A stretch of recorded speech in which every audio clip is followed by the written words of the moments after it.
Здравейте на всички и добре дошли отново в нов епизод на подкаста Мане. Подкастът, в който аз сам си говоря и си разсъждавам на някакви теми от моя живот. И естествено, вие също може да се включите с разсъжденията, като пишете коментари и какво смятате за темите, за които говоря. Така, нека да спирам с бръщолевенето, вземаме чашката кафенце и започваме да си говорим за днешната тема, която тема е доста лична и може би ще е една от най-личните теми, които обхващам. Чакайте, че кучето обикаля насам натам и се чува само едно цик-цик-цик-цик. Ела бе! What's this?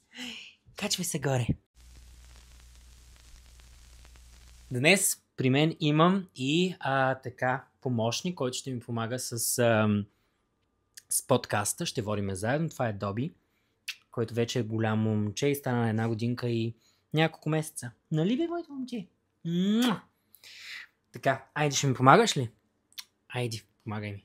Днес ще си говорим за много важна тема, може би за така голяма част от младото поколение и не само младото поколение, ами виждаме, че и доста от по-възрастните поколения така са пряко свързани с тази тема, за която ще говорим днес. И тази тема е алкохолът и цигарите. Защо избирам тази тема? Защото смятам, че е хубаво да се говорят за тези неща и смятам, че в България не се говори често за това нещо. То е влязло в нашите корени като нещо нормално, което аз смятам, че не трябва да е така. Не е нормално да пушиш по 1 кутия цигари, 2 кутии, да пиеш до несвяст и да не знаеш къде се намираш. Според мен не е нормално. Минал съм по този път и затова искам да поговорим на тази тема. Виждате, че моят човек обикаля зад мен наляво-надясно, така че извинявам се, ако ви пречи. Но продължаваме напред. Ще поговорим кога започнах, кога опитах цигари за първи път, тютюневи изделия, кога пробвах алкохол за първи път и кога спрях всъщност, защото днес по-важното е как успях да спра да консумирам алкохолни изделия и тютюневи изделия. И искам да ви кажа, че съм ужасно горд от това, че успях да прекратя всякакви взаимоотношения с алкохолизма и с цигарите. Започваме по същество. Много добре знаем, че в България се толерира доста алкохола и цигарите, за което аз смятам, че не трябва да е така. Трябва да имаме трябва да имаме мнение за това. Не смятам, че е нормално да се биеме в гърдите с това, че пиеме по 1-2 литра ракия и че примерно не може да се напиеме от еди колко си литра алкохол и така нататък. Смятам, че това не е коефициент за мъжество. В никакъв случай мъжество не трябва да се измерва в литри алкохол и тем подобни глупости. За мен е доста, с една дума, нелепо. Няма какво да си подбирам речника за това нещо, но за мен е малко нелепо да виждаш как мъжете нападат други мъже, и момчета, че примерно не пият алкохол. Нека да започнем още от тинейджърските години, през които аз започнах да употребявам цигари и алкохол. Първо, искам да кажа на всички деца, които ме гледат, това видео е за вас и е важно да го изгледате. Защо? Защото смятам, че алкохол и цигарите не ви правят готини. Аз като човек, който е минал през този период, в който си мислех, че алкохол и цигарите ще ме правят готини, ще ми бъдат като, как да ви кажа, начин да се превъплатя в готин човек и да вляза в някакви такива групички, приятелски кръгове, в които пушат много, пият много и така нататък. Всички, може би, тинейджери минават през този период, няма как да не се мине през този период. А ако не го направят, супер, много добре, но ако го направят, знайте, че има и изход от тая ситуация. В никакъв случай това не ви прави готини. Пропуших на доста късна тинейджърска възраст, която беше 17 годишна. Всъщност, пробвах цигари, когато бях на 10 за първи път, но най-вероятно не съм ги пушил както трябва, просто може би съм сложил цигарата в устата и съм дръпнал, но не съм пушил както трябва. Но кога за първи път пропуших, беше на 17 години всъщност. Бях така вече в напреднала тинейджърска възраст. Аз бях малко повече от по-страхливите деца. Даже не разбрах защо започнах да пуша. Та имах приятели, които всъщност повечето от тях бяха пушачи и те бяха дори по-малки от мен. Аз може би бях един от най-възрастните там, който не беше пушач. Но тези приятели пушеха и аз, може би за да се харесам повече, започнах да пуша и аз. Спомням си, криех се постоянно, да не ме хванат родителите ми. Съвсем нормалните, уж нормалните в кавички, тинейджърски неща, които всички правим. Или може би почти всички правят. Надявам се да не са всички. Така. Пропуших на 17 годишна възраст, но употребявах алкохол, може би от малко по-ранна възраст. Не е приемливо това от сега да ви кажа, че на такава възраст, според мен, има по-важни неща от това да пушиш цигари и да пиеш алкохол. Но да, бях тинейджър, бях със съвсем различен начин на мислене. Да мислех си, че това е готино и че по този начин ще имам повече приятели. Може би се оказах, нали, прав. Да, имах повече приятели. Да, защото имахме общи интереси. Ако можем това да го наречем изобщо някакъв интерес. Според мен не е интерес. Според мен е просто глупост. Но да, имахме общи интереси в кавички. Излизахме доста вече. Аз започнах да излизам с много хора. Да се събираме по партита. Домашни, както ги наричаме в България. В които домашни единствените неща, които правихме, бяха да пием алкохол и да пушим цигари. Не се случваше абсолютно нищо друго, което да бъде полезно за нас. Това бяха единствените неща, които ни сплотяваха в кавички. Защо? Интересното при мен е, че аз бях против цигарите от много ранна възраст и до последно си казвах, никога няма да пропуша. Това е голяма глупост, просто защото идвам от семейство на двама пушачи, заклети, които пушат по 1-2 кутии цигари на ден, което е супер лошо. И майка ми, и баща ми са заклети пушачи. Още от дете ненавиждах това нещо, между другото. Постоянно им правих забележки, им казвах, знаете ли колко пари може да съберете, ако не пушите примерно еди колко са цигари и така нататък. Знаете ли колко ви вреди, но те никога не ни слушат. Много добре знаете, че българският родител винаги гледа собственото си мнение, изобщо не се интересува от мнението на другите. Това без извинение го казвам, понякога е много глупаво. Да не се вслушваш в думите на хората и околните около теб, и то когато те се опитват да ти кажат нещо добро. Може би подсъзнателно съм искал да видя какво е, за да видя от какво от другата страна. Защо пък толкова много са заклети тея мои родители да пушат постоянно и то по толкова много бройни цигари. При един от родителите ми още имаше и друг проблем. Това беше алкохола, който алкохол до ден днешен има много големи лоши последици от него при един от моите родители. И това е, че получи един инсулт, който му коства работата. Възможността да работи. Периода ми, в който аз пиех много алкохол, не беше от най-цветущите ми периоди и винаги завършваше с сълзи, с караници, с доста, как да ви кажа, даже ми е трудно да го кажа, в ужасно състояние. До несвяст понякога даже. Случвало ми се да се събудя примерно в двор на някоя къща на някой от приятелите ми и да не знам къде се намирам, защото съм до такава степен пиян. Глупост! Това е една огромна глупост, която можех да направя в този мой живот. Но поне съм се научил, нали, от това нещо и сега затова правя и това видео. Извинявам се, пиеме кафенце малко, че запалих така. Цигарите ми бяха едното лошо нещо, алкохол ми беше може би по-наделяващото нещо от цялата ситуация, порока в кавички, който мога да имам. Цигарите не пушех чак толкова много, може би само по събирания, по такива по рождени дни, нови години, Коледи, когато сме се събирали, съм пушил доста и то много, може би кутия за вечерта, в което е ужасно. Сутрин първото нещо, което аз правих е да изпуша цигара, да изпия едно кафе преди училище, което е всяка си замисля, направо ви казвам, лошо ми става.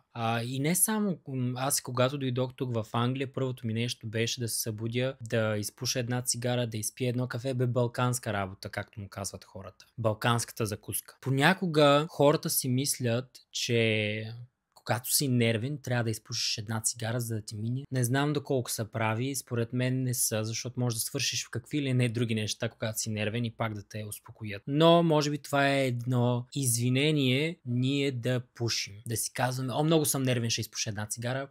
Според мен може би наистина едно голямо извинение да изпушиш една цигара. Не знам дали е подсъзнателно или с чиста съвест и съзнание го правят хората, но това е може би най-голямото извинение, което те казват винаги. За алкохола не знам, там вече наистина е по-към да се направим неинтересни, да ни стане по-хубаво в кавички, да сме по-забавни, защото аз примерно съм от тези, които са по-депресираните хора, тези, които са по-свитите. Алкохол може би ми отваряш до някаква степен и ставах по-забавен, по-интересен и може би това от една страна ме караше да го употребявам. Но когато започнеш, нали знаете, че е трудно да спреш. Имах период, в който аз се напивах до несвяст наистина за щяло и нещяло, което според мен е пълна глупост. И тук, когато дойдох в Англия, стана още по-зле, защото всяка седмица аз излизах, харчих пари за купони, за дискотеки и така нататък. Аз съм абсолютно не съм такъв човек. Но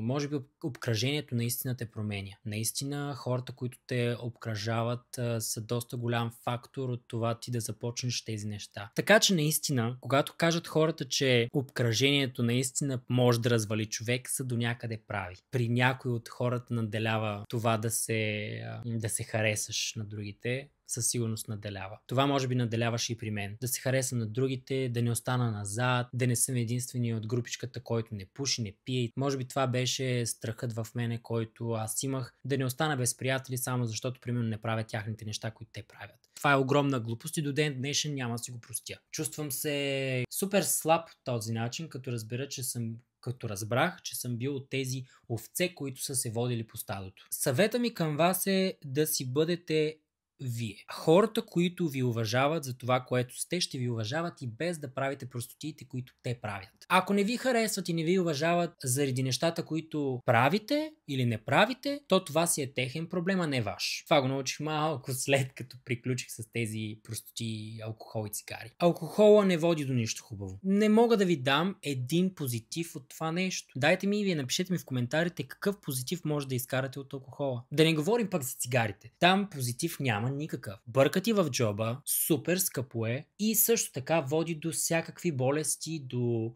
проблеми и така нататък. Няма нито един позитив. Замислете се, седнете, кажете си, имам ли аз нужда от тези неща? Няма ли да съм по-добре без тези неща? Говоря в момента като някакъв сектант, знам, но мога да ви кажа с ръка на сърцето, че вече съм в 3-та година чист от тютюневи изделия и от всякакви алкохолни глупости. Чист, без да близвам, изобщо вейпове, мейпове, цигари, мигари, алкохолища, всякакви такива прости вече няма в моя живот. Как успях да го направя това нещо? И аз не знам. След една жестока, зверска вечер на пивания и пушене на една-две кутии цигари, се събудих с мисълта колко зле се чувствам от цялото това нещо. Събудих се една сутрин и си казах с извинение, мамка му, какво правя аз, За какво си хабя живота за простоти, които нямат никакъв положителен ефект в моя живот? Никакъв. Все ми е тая кой ще ме харесва и кой няма да ме харесва. Аз харесвам ли се? Това е достатъчно. И в този ден, когато се събудих с едно зверско главоболие, с едно отвратително, как да ви кажа, чувство за вина, за всякакви такива лоши чувства в мен, си казах от този ден и също така се скарах с най-добрите ми приятели. Най-добрият ми приятел на този ден. След този ден аз си казах, аз повече алкохол и цигари няма да бута. И другото нещо, което доста повлия върху решението ми да приключа с алкохол и цигарите е случката, която се случи с баща ми, човека, за който говорих, че получи лек инсулт поради точно тази причина. Така че, хорица, поуката, която може да вземете от този епизод на подкаста е, че няма позитиви в тези неща. Никакви. Абсолютно никакви. Една чашка вино, окей. Да се чукнете за на здраве, окей. Според мен аз не го правя, даже и това. Даже понякога ми става доста така дискомфортно, но пък аз си знам защо съм спрял тези неща. Нито малка капка ще близна, нито пък ще се чукне за на здраве с алкохол. Не. Това е най-честия ми отговор. Не, благодаря. Няма да употребя това нещо. Не е моето вече. Минах през този път. Тинейджърските години, може би, до някаква степен си ги пропилях само в тези неща.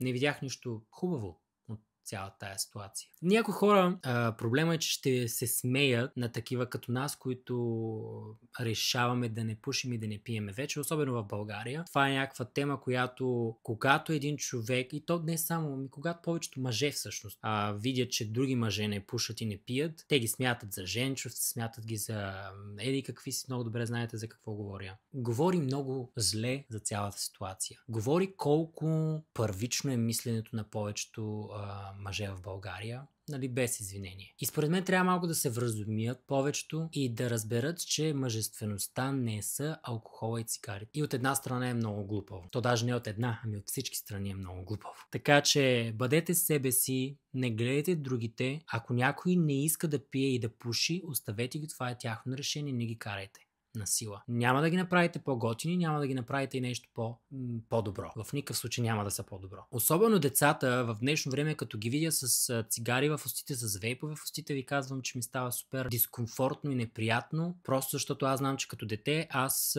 съм си играл на улицата и изобщо не съм имал представа за тези неща и не съм си ги мислил да ги пробвам. Както казах, започнах на много късна възраст да ги употребявам и беше голяма грешка, но както нали, най-клишираното нещо е всеки се учи от грешките си. Така е, всеки се учи от грешките си, но е хубаво да не ги прекарват тези грешки на други хора. Правете неща, които са си за вас. Оставете ги другите сами да си избират какво да правят.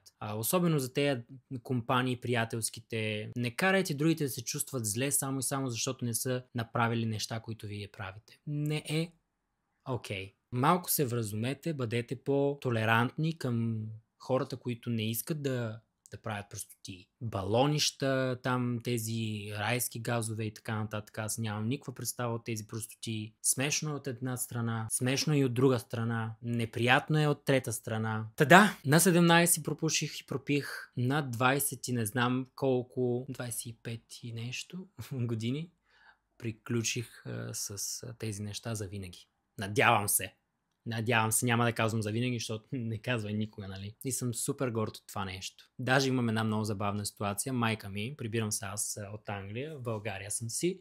Мисля, че за рождения ден бях, за рождения ми ден. И майка ми направила сладолет. Ама не какъв сладолет, ами с есенция от ром. Отваряме аз кутията и майка ми вика домашен сладолет с есенция. И аз викам, каква есенция? Помирисвам го. И аз викам, не мога да го ям това нещо. Тя вика, стига бе, това е просто есенция от ром. И аз си викам, самата миризма ми носи лоши спомени. Не искам. Не ме интересува дали е есенция, каквото и да е. Аз даже спрях да готвя и с алкохол. Тук в тази къща изобщо няма нищо алкохолно, освен алкохола за чистене на някакви неща. Това е единствения алкохол, който използваме в тая къща за чистене. И съм, както казах, много горд от това нещо и се надявам тези, които гледат видеото и са, нали, подрастващи, тинейджери и така нататък, да разберат, че не е готино да се правиш на готин и да употребяваш тези неща. В никакъв случай. Един ден ще се чуеш даже защо си го направил. Няма повече да говоря. Това беше, което исках да кажа, че винаги има изход от ситуацията, в която се намираш. Понякога си търсим извинения да продължаваме да ги правим тези неща. Нерви, лош живот, нещото лошо, което се е случило в живота ни, може да ни кара да ги правиме тези неща, но понякога, ако се замислиш, ти си много по-силен, когато не се поддаваш на пороците. Наистина да, може да имаме много труден живот, но е хубаво да погледнем от добрата страна на нещата и да бъдем силни в тези моменти, без да стигаме до чашката или до кутиите с цигарите или до наркотиците, всички тези лоши субстанции. Това е от мен за днес. Надявам се епизодчето да ви е харесал. Бях наистина искрен с вас и казах нещата, които наистина ги мисля за това нещо. Като човек, който е преминал през този период, наистина се чувствам супер горд от това, което постигнах точно за тази тема. Единственият порок, който имам, е кафето. Кафе ми дай да пия всякакво. Това е единственото, което ми е като порок, кофеина. Но то е с една идея малко по-добре от другите две неща. Чакайте да стръбнем. Благодаря ви, че гледахте този епизод. Надявам се да не ви е бил скучен, но знам, че и се надявам, че ще има някой, който ще си вземе някаква поука от това видео. Благодаря ви много, че бяхте с мен. Напишете в коментарите, ако вие сте имали същият проблем и сте успяли да излезете от тази дупка, или все още го имате, си опитвате да излезете, може да си поговориме, пишете ми. С най-добри чувства ще ви кажа всичките неща, които аз направих, за да стигна с отказването от алкохола и цигарите. Така че спокойно, никой няма да ви съди, ако се опитате да потърсите помощ. Благодаря ви много, че гледахте. Абонирайте се, ако искате да виждате такива видеа, в които съм в малко по-различна светлина. Не съм в образа на майката, на бащата, на бабата и така нататък. Ами съм в образа на Милен и да ви разкажа малко от моя житейски опит, без маската, зад която по принцип стоя. Аз бях Милен и това беше всичко от мен. Това е много глупаво. И това беше подкаст, ама не. Чао. Хайде, Доби! Хайде, Доби! Хайде, чао!